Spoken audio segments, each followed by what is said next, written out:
Hello and welcome to D-Vlog again, and I'm with my guests here today, Chris Spencer and Jim Coleman of the Incredible Human Impact, who are about to release their second album, Gone Dark, through the incredible Ipecac Records on the 4th of October. Thanks for chatting to me today, guys. Yep, Yeah, sure. thanks for Thanks having for us. having us. So, first thing that I realized when I Googled Human Impact was the first thing that Google says is supergroup. Right? And I can understand this with members of Cop Shoot Cop, Unsane, Daughters. How do you feel about that term, supergroup? I always thought Uh, so Jim, go ahead. Take I it. always thought it was kind of ridiculous. Not, I mean, not even in relation to us, but just in general. It's like a super. Anytime I heard the word super group, I kind of was like scoffing. It was just kind of like, okay, I'm writing that off. So I don't know. It's super group to me feels like its foundation is like, oh, we're gonna like cash in on something. Like that's just what goes through my head. Hmm. We had, this was very organic how human impact is formed and evolves. So I don't know. Yeah, absolutely. I mean, it doesn't seem to sit well with any band I've ever spoken to that's been given that label. They're always just like, don't call us that, man. Yeah, yeah. I think, Chris might like it though. I don't know. What do you think, Chris? No, no, no thanks. Okay. fine. No thanks. It's just a band. I mean, maybe if you had like Ted Nugent, Ozzy Osbourne, you know what I mean, then Yeah, maybe man. you could call that a supergroup. But Kid we're just Rock. like underground musician guys. We're not, Yeah, that's a little absolutely. ridiculous. So But see, some of my background, I worked in a record shop in the early 90s here in Leeds called Nail Records, and we specialized in the sort of music that like all your bands made. Like we had all the, Amphetamine Reptile and Alternative Tentacles and all that stuff.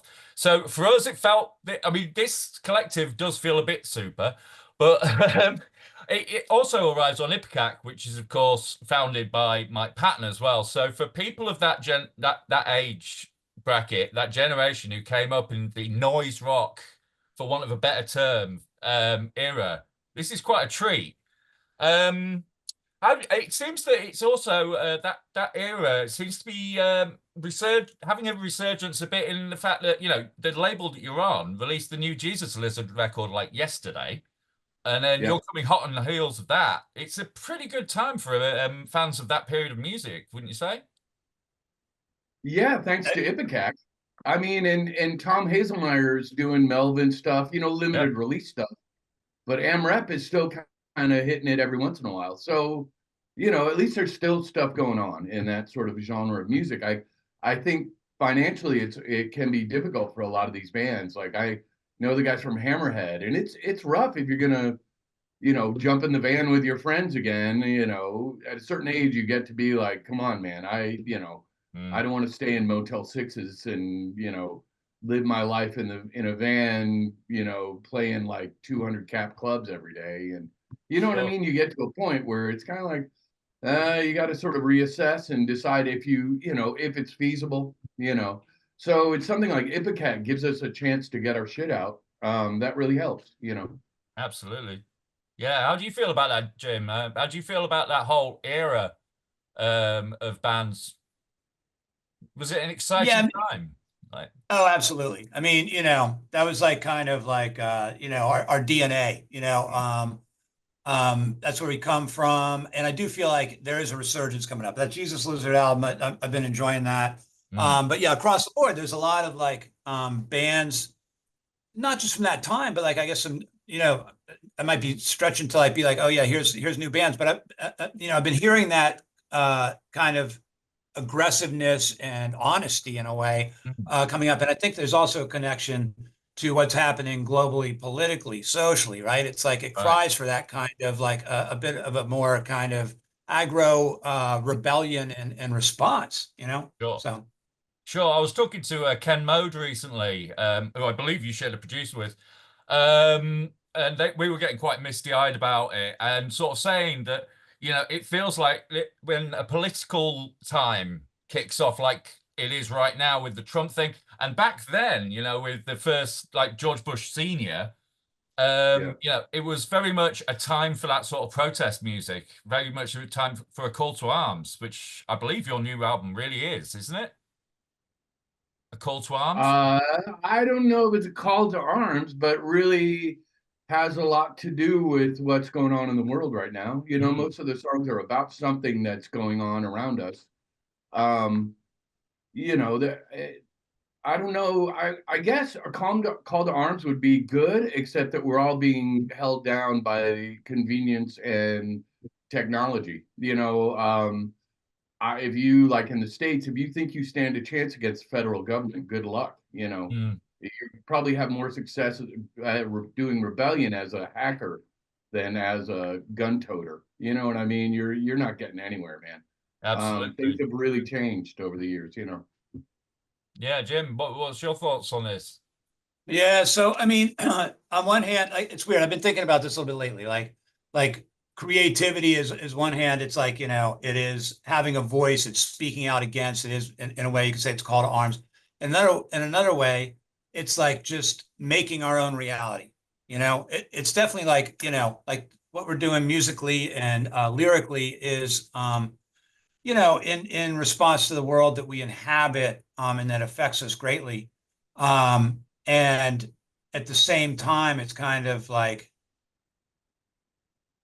even the act of creativity is rebellious, I guess, in a way of like just, you know, it's forming a different life and meaning, if that makes sense. Absolutely makes sense. Yeah, absolutely. And I just musically speaking as well, I think that the resurgence, as we put it, of like the noise rock and thing might be same as it was in the early 90s, may be a response to the fact that a lot of music is sounding very clinical, very clean cut these days, and people need a bit more chaos. Like, you know, I want my music to sound like it's going to jump out the speakers and take me by the neck, you know what I mean? And you don't get that. Well, yeah, what are we seeing in terms of like top 40? I was ran into something recently that was like some crazy like statistics about how many of the top 40 songs in the last years have been a band. And it's all like it's none of it's bands. It's like it's just produced, and now we have AI coming in creating stuff that sounds like, you know, it's kind of an insane time, right? And so the tools of creativity, you know, we've had them for years, and yeah, producing is like it's a skill set, a valid skill set. But like, you know, give us something to like, you know, give us a 50-gallon drum and a hammer, and we're you know, it's a different statement. Andrew Schneider is really good at kind of collecting happy mistakes and including them in the recording. Like that's Yeah. kind of one of his super skills is like when we were recording, I would do something and I'll be like, okay, how was that? You know, and I would have done the guitar part a shit ton. And then he would be like, oh, perfect, do it again. You know, he's waiting for something a little off kilter to come in there that is, you know, that's going to add like a spark to the entire thing. Instead of being technically exactly correct, you want something with a little more inflection and a little more sort of maybe dissonance here or there. Like times when my voice would crack or something, he can, you know, he'll pick those takes, you know, more often than not, I think. It's the humanity in it, isn't it? Yeah. I had this discussion with Dylan from Full of Hell. We were discussing AI. We were talking about AI, and I was saying how electronic music producers probably have more to fear than someone who just plugs in and goes for it. Because good luck recreating the spontaneity of a band like yourselves, or you know, I don't know, any one of the noise rock guys. You can do shellac or whatever. You know, it's like. Yeah. So you know, these bands I think are immune from the AI taking their jobs. Whereas if you're an electronic music producer and you're making house music, then I think you're in trouble. Yeah, Drake better watch out. Yeah, yeah, absolutely, absolutely. So, your album Gone Dark literally does that. It goes dark, and it's a relentless. It's fantastically relentless as well. And it paints a bleak picture for the future of mankind through, as you say, convenience. We are digging a grave for ourselves. Um, so the music certainly mirrors the lyrical content, and it sets up the scene beautifully. And the electronics, and this is where I want to come to you, Jim, almost sound like they're on the verge of meltdown a lot of the times. Like they sound as unhinged as the guitar, which I'm an electronic music producer myself, so I know that's kind of hard to do. So it's like lots of bit crushing and stuff like that going on in there. And it really adds to the tension and the atmosphere. Was that the idea, was to make it sound like it could fall apart, like it could explode? Yeah, I don't know. I don't know if that was like the idea, but it was definitely intentional, right? I mean, Chris and I are both drawn to sounds that are, not smooth. Um, and we bounce ideas back and forth and yeah, I don't know. I'm a big fan of distortion, obviously. And even we talked about Andrew before, like we did a lot of reamping on this album, which kind of added to that and also helped kind of bring the electronics into the sound of the rest of the band in a different way. But I mean, it's not even all electronics, it's like, like I'm playing like hurdy-gurdy on one song, it's like, it's a lot of stuff, but it's all kind of distressed in some way. Mm. It's fantastic. And that coupled with that, you've got a new rhythm section on this record, with Eric Cooper and John Syverson joining you. Now that they are airtight. That rhythm section is powerful, powerful, powerful. How did that come about? Those guys jumping on board. Well, during lockdown, I started playing the old Unsane stuff, the original early stuff, because my manager, a friend of mine, Todd Cote, got all the rights back to the early shit during the pandemic, and we were just musicians and we were hanging out. I was working on a cabin out in the woods in Texas, and Cooper lives in Texas, and John was there at the time. But we just wanted to play music, so we just started working on early Unsane shit because it was the earliest shit where I hadn't played those songs in 25, 30 years. So we just started doing it for fun. Got really locked in, went and just kind of did the first record of Unsane and stuff. And then Human Impact had a tour and we needed a rhythm section.